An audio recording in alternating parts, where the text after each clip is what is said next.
پہلا ایٹمی اسلامی ملک ہے اور آج وہ بھیک مانگ رہا ہے، اور آج جو حالات ملک کے ہیں وہ آپ کے سامنے ہیں. آپ 75 سالوں میں آج یہ ملک میں جو اس حالت پہ پہنچا ہوا ہے، آپ اس کا ذمہ دار کس کو ٹھہراتے ہیں؟ بڑا تکلیف دہ سوال آپ نے کیا.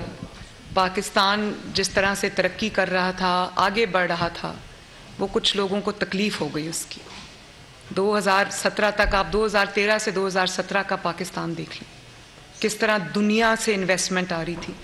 پہلی دفعہ پاکستان میں سی پیک جیسا منصوبہ جس میں انویسٹمنٹ کے ڈھیر لگ گئے پاکستان میں. 2% گروتھ سے 6% پروجیکٹڈ 7% گروتھ پہ پاکستان پہنچ گیا.